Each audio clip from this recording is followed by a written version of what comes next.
गेल्या 6 महिन्यांपासून ठाणे शहरात बंद करण्यात आलेली टोईंग व्हॅन पुन्हा सुरू केल्यानं ठाणेकरांमध्ये अतिशय संतापाचं वातावरण पसरले.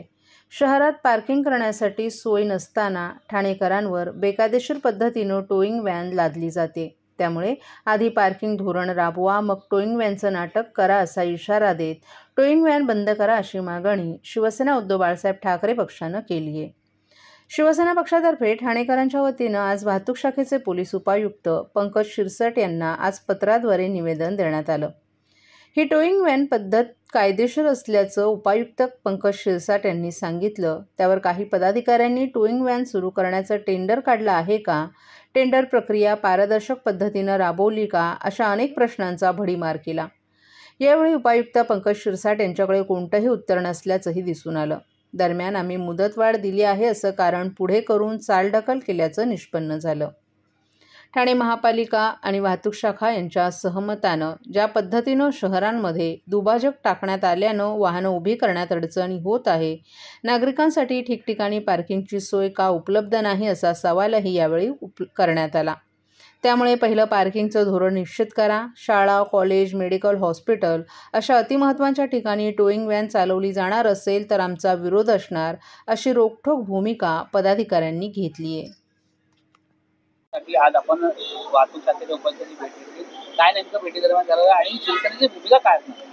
पहिली गोष्ट म्हणजे गेले अनेक वर्ष या टोईंगचा नागरिकांवरती एक दबाव येतोय की घरातून ज्यावेळेला आपण गाडी घेऊन बाहेर जातो, टू व्हीलर म्हणा किंवा फोर व्हीलर म्हणा, तर ती गाडी आपली उचलतो बिचारा माणूस कुठे गेला, एखाद्या दुकानात गेला किंवा हॉस्पिटलमध्ये गेला किंवा आणखीन काय औषध केमिस्ट वाल्याकडे गेला, तर त्याला एक टेन्शन असतं की माझं गाडी उचलली जाईल. नुसती उचलली जाते ते जाते, परंतु ती गाडी कुठे नेली जाते त्याची पण त्या बिचाराला माहिती नसतो. तो त्याच्या वैयक्तिक टेन्शनमध्ये असतो, घरच्या टेन्शनमध्ये, हॉस्पिटलमध्ये समजा त्याचा पण पेशंट असेल त्याच्यात, तर त्या गोष्टीचा पण विचार व्हावा याच्यासाठी आम्ही साहेबांशी डिस्कस केलं. दुसरी गोष्ट, आज ठाण्यामध्ये नौपाडा एरिया आहे, गोखले रोड आहे, आज अनेक दुकानं आहेत. बिचारे त्या लोकांनी करोडो रुपये टाकून ही दुकानं ते लोक चालवत आहेत, परंतु त्यांच्या दुकानाच्या जवळ जर एखादी 1-2 गाड्या लागल्या तर त्या उचलल्या जातात. तर त्यांना कुठेतरी रिलीफ मिळावं की कमीत कमी 2-4 गाड्या तरी त्यांच्या दुकानासमोर लागाव्या, की जेणेकरून त्यांचा पण धंदा होईल आणि एक पब्लिकला पण त्याची सेवा मिळेल.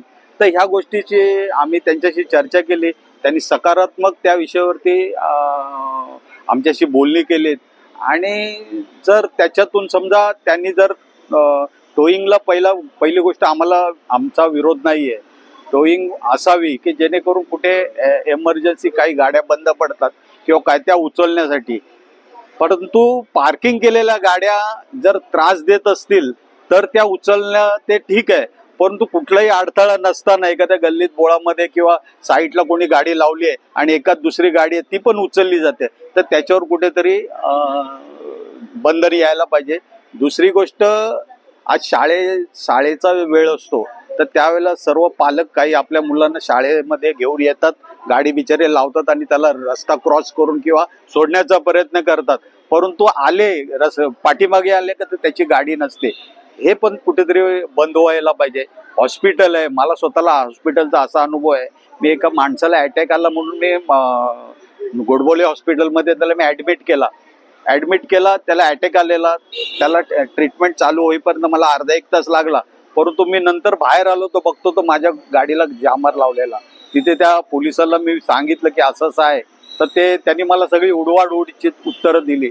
शेवटी मला पण त्या माणसाचं थोडीशी टेन्शन होतं की त्याचं काय होईल. मी माझ्या खिशातले पैसे भरले आणि मी निघून आलो आणि त्याला पुढे मदत करण्यासाठी परत आतमध्ये गेलो. तर ह्या ज्या गोष्टी आहेत त्या आता साहेबांशी आम्ही डिस्कस केल्या आणि त्यांनी सहकार्य करण्याचं ठरवलेलं आहे. आता बघू पुढे काय होतंय, आणि जर हे असं नाही झालं तर आम्ही आमच्या शिवसेनेच्या पद्धतीने जे काय करायचं ते आम्ही आंदोलन करू. ठीक आहे. महाराष्ट्रातील भगिनींना आधार देणारी राज्य शासनाची मुख्यमंत्री माझी लाडकी बहीण योजना. या योजनेअंतर्गत अल्प उत्पन्न गटातील 21 ते 65 वयोगटाच्या भगिनींना मिळणार दरमहा 1500 रुपयांची मदत. अर्ज करण्यासाठी 31 ऑगस्ट 2024 पर्यंत मुदतवाढ. कुटुंबाचं वार्षिक उत्पन्न 2.5 लाख रुपयांपेक्षा कमी असलेल्या महिला पात्र.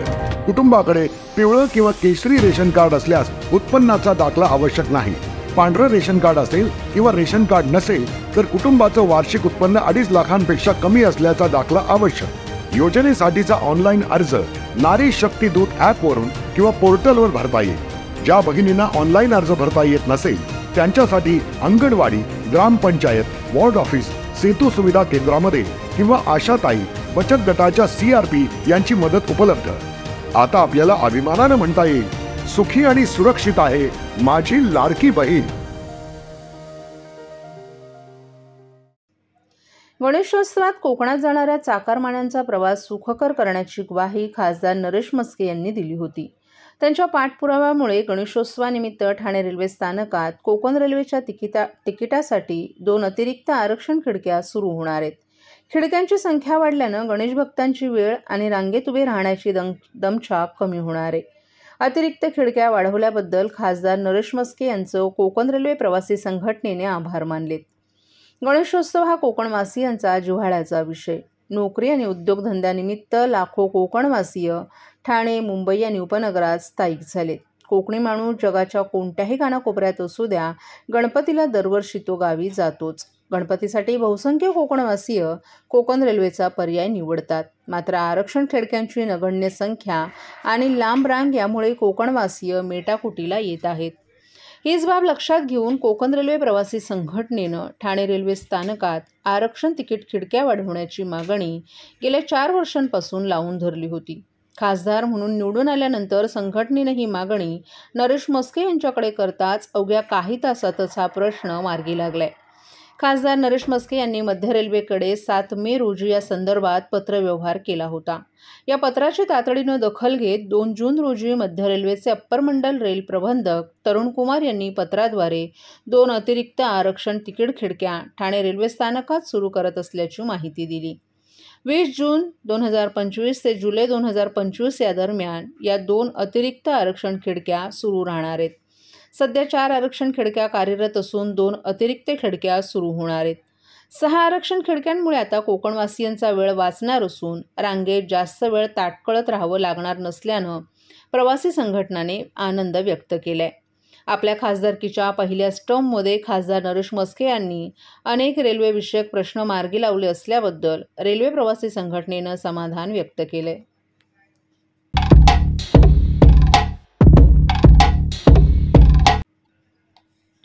काँग्रेसचे नेते आणि माळी समाज मंडळाचे माजी अध्यक्ष स्वर्गीय सचिन शिंदे यांचं गेल्या वर्षी 18 जून रोजी अल्पशा आजारानं निधन झालं असून त्यांना जाऊन आता 1 वर्ष पूर्ण झाले.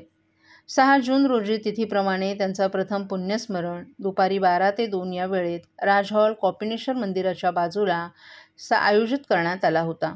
या कार्यक्रमाला ठाणे शहर जिल्हा काँग्रेस कमिटीचे अध्यक्ष ॲडव्होकेट विक्रांत चव्हाण, शिवसेना ठाणे लोकसभेचे संपर्क प्रमुख मनोज शिंदे, शिवसेनेचे माजी नगरसेवक पवन कदम, माळी समाज मंडळाचे अध्यक्ष नवनीत सिनेलकर, शिवसेनेचे रमाकांत पाटील, काँग्रेस सेवा दलाचे ठाणे शहर जिल्हाध्यक्ष रवींद्र कोळी, भालचंद्र महाडिक, राहुल पिंगळे, राकेश पुर्णेकर, स्वप्नील भोईर तसंच इतर कार्यकर्ते उपस्थित होते. या कार्यक्रमाप्रसंगी उपस्थित राहून स्वर्गीय सचिन शिंदे यांच्या प्रतिमेला पुष्पहार अर्पण करून आदरांजली वाहण्यात आली. यावेळी सचिन शिंदे यांच्या पत्नी प्राजक्ता शिंदे यांनी सचिन शिंदे यांनी उभं केलेलं समाजकार्य हे आम्ही सचिन शिंदे प्रतिष्ठान यांच्या माध्यमातून सदैव करत राहू हीच त्यांना आदरांजली ठरेल असंही सांगितलं. यावेळी विक्रांत चव्हाण, मनोज शिंदे, पवन कदम, रमाकांत पाटील, राहुल पिंगळे यांनीही त्यांच्या आठवणींना उजाळा देत आदरांजली वाहिली. सचिन माझा राजकारणातील सहकारी जरी असला तरी भावापेक्षा कमी प्रेम माझ्यावर त्यांनी केलं नाही आणि मी त्याच्यावर कधी केलं नाही. आज वर्ष झालं तरी मला अजूनही हे मनाला पटत नाही की तू माझ्यातनं निघून गेला आहे. तो नेहमी माझ्या अवतीभोवती अनेक मुमेंटला अनेक क्षणाला असं तू जाणवतो. आज इथे आल्यावर जाणवलं की वर्ष आहे आणि त्याचं वर्ष श्राद्ध आहे. आज आमच्या वहिनी आहेत त्याचा वसा पूर्ण घेऊन पुढे कामाला लागलेल्या आहेत आणि त्याच्यामागे पूर्ण पक्ष हा विषय नसून त्याच्या मागे त्याचे सर्व सहकारी मित्र सतत त्याच्या कुटुंबाच्या मागे आणि इतर कामामध्ये वगैरे त्याचं स्मरण सतत करत असतात। आज मी त्याला आदरांजली वाहतो। आज सचिन असतात तर काहीतरी वेगळं चित्र असतं।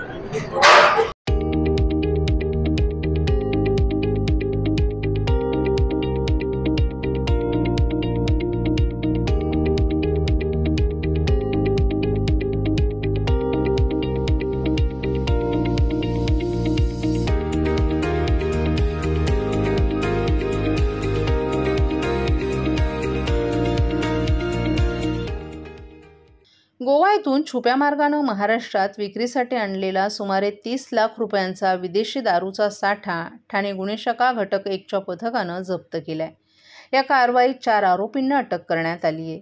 गुप्त माहितीच्या आधारे डोंबिवली पूर्व येथील सुदामवाडी परिसरात पोलिसांनी सापळा रचून महिंद्रा बोलेरो पिकअप या वाहनासह अडवलं। तपासणी दरम्यान वाहनात विविध ब्रँडच्या विदेशी मद्याच्या बाटल्या आढळून आल्या। चालक श्रीकांत तोकडे याच्याकडे कोणतेही वैध कागदपत्र नसल्यानं पुढील चौकशीअंती पांडुरंग निवास चाळीत एका घरातून मोठ्या प्रमाणावर मद्यसाठा, बनावट लेबल्स, हिट गन्स आणि प्रिंटर मशीन आढळून आले। या कारवाईत 18,290 मद्याच्या बाटल्या, 3 hit guns, mini printer machine, बनावट लेबल्स आणि वाहन असा एकूण 30 लाखांचा मुद्देमाल जप्त करण्यात आलाय। डोंबिवली पोलीस ठाण्यात दारूबंदी कायद्याअंतर्गत गुन्हा दाखल करण्यात आला असून अटक आरोपींना 9 जूनपर्यंत पोलीस कोठडी सुनावण्यात आली आहे। तर पुढील तपास ठाणे गुन्हे शाखा करत आहे।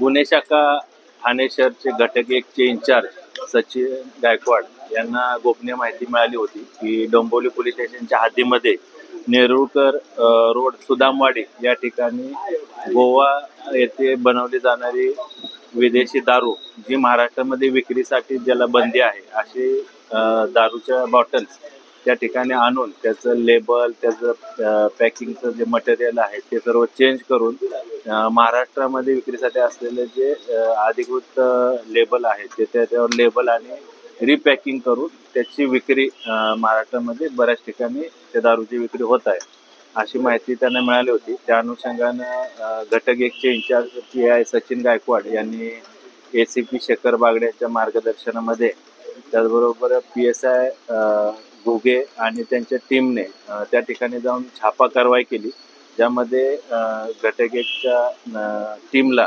एकूण जवळपास 450 विदेशी दारूचे बॉक्स मिळाले। जवळपास 18,000 पेक्षा जास्त विदेशी दारूचे त्या बॉटल्स आहेत। त्याचबरोबर प्रिंटिंग मशीन, प्रिंटिंगसाठी लागणारे साहित्य, हॉट एअर गन आणि इतर काही साहित्य जे छपाईसाठी किंवा लेबल चिकटवण्यासाठी जे काही वापरण्यात येत होतं असं साहित्य देखील त्या ठिकाणी मिळून आलं।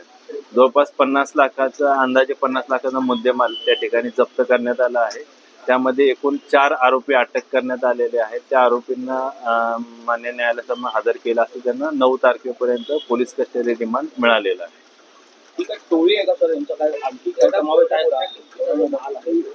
हा जो माल आहे तो गोवा राज्यातून ते आणत होते आणि इथं त्याचं रिपॅकिंग आणि रिलेबलिंग करत होते आणि महाराष्ट्रामधले बऱ्याच जे वाईन शॉप आहेत ठाणे जिल्ह्यातील असतील किंवा आजूबाजू परिसरामध्ये जे काही वाईन शॉप आहेत त्या वाईन शॉपमध्ये हे महाराष्ट्रातील जी विक्री किंमत आहे, MRP किंमत आहे, ते किमतीचं ते लेबल लावून ते विकत होते। त्या अनुषंगाने ते फायदा कमवत आहे। याच्यामध्ये अजून मुख्य जे इतर आरोपी आहेत ते पण असण्याची शक्यता आहे। वाईन शॉप मालक असतील किंवा ज्या ठिकाणी त्यांनी विक्री केलेली आहे किंवा हे गोव्यामधून महाराष्ट्र राज्यामध्ये बॉर्डर क्रॉस करण्यासाठी ज्यांनी मदत केलेली आहे ते आरोपी देखील अजून याच्यामध्ये अटक होतील, त्या अनुषंगाने आम्ही अधिक तपास करत आहे।